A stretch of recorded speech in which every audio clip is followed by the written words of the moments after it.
Okay, so look at this question from Eddie on a book from Dr. Nanda. So this is not my drawing.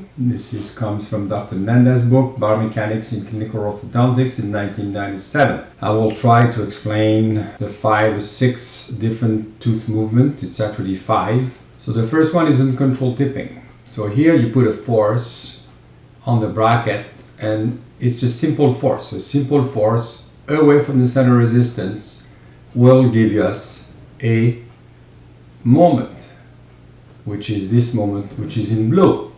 So the force is actually pushing the tooth, and it's also being found this way. So there is a force and a moment. So what happens now, if you don't want uncontrolled tipping, where the apex is actually moving this way and the crown moving this way around the center of rotation about at this level. So then we move on to controlled tipping, which is the second movement. So let's assume uncontrolled tipping is movement 1, controlled tipping would be movement 2.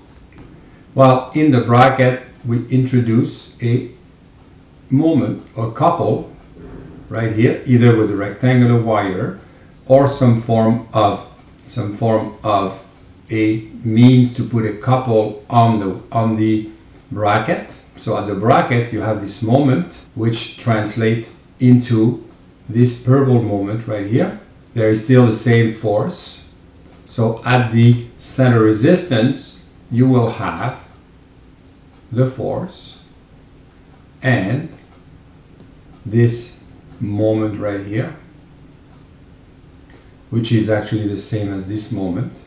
But moments can be subtracted, so the blue moment subtracted by the purple moment will give you a smaller moment than for uncontrolled tipping, and the center rotation will move around the apex of the tooth, and you will have controlled tipping. In uncontrolled tipping, there is no counter moment.